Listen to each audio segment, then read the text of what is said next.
This channel does not promote any violent, harmful, or illegal activities. All content provided by this channel is meant for an educational purpose only.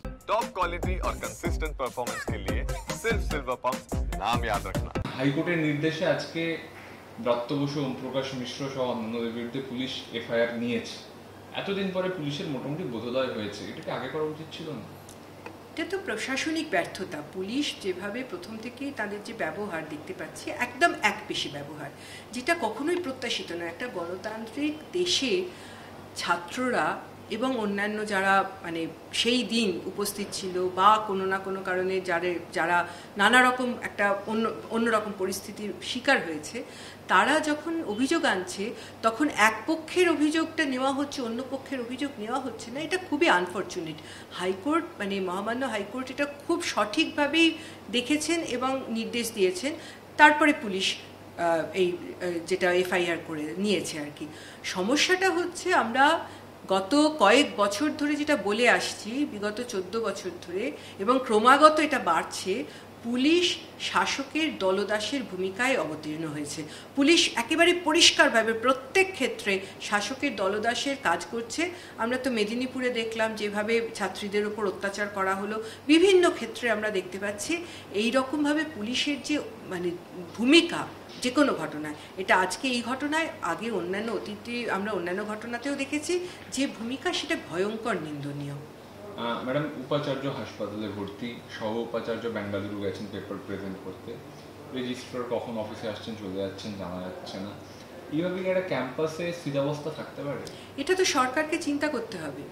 আমরা এই যে এটাও আমরা 14 বছর ধরে বলে আসছি যে এই যাদবপুর বিশ্ববিদ্যালয় এবং আজকে রাজ্যের সমস্ত বিশ্ববিদ্যালয়, প্রায় সমস্ত সরকারি বিশ্ববিদ্যালয়, কোনো যে বডিগুলো আছে, কোথাও নির্বাচিত প্রতিনিধি নেই।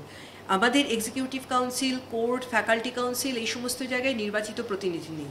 আমাদের ভাইস চ্যান্সেলর টেম্পোরারি, প্রভিসি একটা পদ খালি, registrar temporary, finance officer temporary, 4টে ফ্যাকাল্টিতে ডিন টেম্পোরারি পজিশন।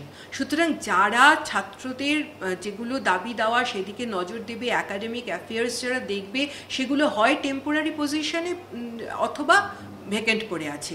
সুতরাং এই রকম একটা পরিস্থিতিতে খুব স্বাভাবিকভাবেই ছাত্ররাও দাবি তুলছে যে ছাত্র সংসদের নির্বাচন চাই, যেটা গত 5-6 বছর ধরে হয়নি।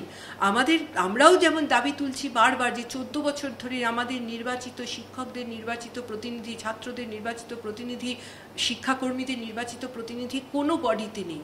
একটা যে বিশ্ববিদ্যালয়গুলো একটা গণতান্ত্রিক পরিচালন সমিতির দ্বারা এতদিন ধরে পরিচালিত হয়ে এসেছে, সেখানে যখন এই গত 14 বছর ধরে এইরকম একটা পরিস্থিতির উদ্ভব করা হয়েছে, তখন স্বাভাবিকভাবেই সেই বিশ্ববিদ্যালয়গুলো স্মুথলি চলতে পারে না। যে সমস্যাটা আজকে যাদবপুরে হচ্ছে, আমি নিশ্চিত যে অন্যান্য বিশ্ববিদ্যালয়ে একইভাবে সমস্যা হচ্ছে। অন্যান্য বিশ্ববিদ্যালয় হয়তো এতটা প্রকটভাবে সামনে আসছে না, কারণ তৃণমূল কংগ্রেস অলরেডি সেখানে একটা দখলদারি রাখতে পেরেছে।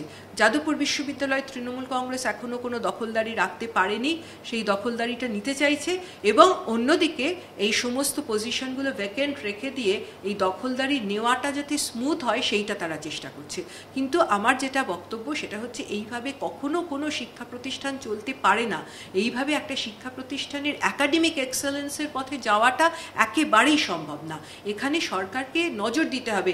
সরকারকে আমি বারবার অনুরোধ করার চেষ্টা করছি আমরা প্রত্যেকেই, যে আপনারা যদি ব্যবস্থা না নেন, এখানে দখলদারি, আধিপত্যবাদ চালিয়ে কখনো একটা বিশ্ববিদ্যালয় তার উন্নতির পথে যেতে পারে না, বরং ধ্বংসের পথে এগিয়ে যাবে। সুতরাং সরকারকে এটা ভাবতে হবে, এই রকম একটা দখলদারি, আধিপত্যবাদের মানসিকতা নিয়ে চললে হবে না। আপনার কি মনে হয় সেদিন ছাত্রছাত্রীদের অ্যাপ্রোচ আরো ভালো হতে পারতো, নাকি মন্ত্রী আরো সহনশীল হতে পারতেন? দেখুন, এই জায়গায় দাঁড়িয়ে আমি সবসময় বলবো, আমরা তো দীর্ঘদিন ধরে এই ছাত্রছাত্রীদের, তাদের ব্যবহার, এই সমস্ত দেখে আসছি। ছাত্রছাত্রীরা বয়সে তারা অনেকটাই ছোট আমাদের থেকে, এবং ক্রমাগত প্রজন্মের পরিবর্তন হচ্ছে।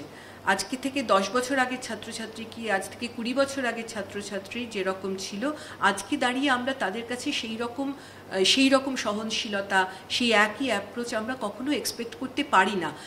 আমাদের বাড়িতেও যে ঘটনাগুলো ঘটছে আমরা আমাদের ছেলে মেয়েদের মধ্যেও দেখতে পাচ্ছি, আমাদের জেনারেশন, তার পরের জেনারেশন, তার পরের জেনারেশন পরিবর্তন ঘটছে। এটা মানে আমাদের সারা পৃথিবী জুড়ে যে পরিবর্তন ঘটছে সেটা ছাত্রছাত্রীদের মধ্যেও তার ছাপ পড়ছে। সুতরাং সেখানে দাঁড়িয়ে নিশ্চিতভাবে যারা অভিভাবক তাদেরই অনেক বেশি সহনশীল হওয়া দরকার। সেদিনকে আমরা যেটা দেখেছি, যেটা আমি টেলিভিশনের পর্দায়, আমি তো এখানে ছিলাম না, সুতরাং টেলিভিশনের পর্দায় আপনাদেরই দেখানো যে সমস্ত লাইভ যে স্ট্রিমিং হচ্ছিল সেগুলো যেটুকু দেখছিলাম, সেখানে আমার মনে হয়েছে যে যারা অবশ্যই শিক্ষামন্ত্রী, তার আরও বেশি সহনশীল হওয়া উচিত ছিল, আরও বেশি, তার কাছে তো অভিভাবক সুলভ ব্যবহার প্রত্যাশা করা যায়। সুতরাং সেটা তিনি করলেন না, তিনি উল্টে গাড়িতে পিষে দিয়ে চলে গেলেন এক ছাত্রদের রক্তাক্ত করলেন। এটা তো কখনো এক্সপেক্টেড নয়। সেদিন যদি অন্যান্য অধ্যাপকরাও উপস্থিত থাকেন, সেই অধ্যাপকদেরও কিন্তু একটা দায়িত্ব ছিল যে এই পুরো পরিস্থিতিটা সামাল দেওয়া। সেদিন উপাচার্য নিজে উপস্থিত ছিলেন।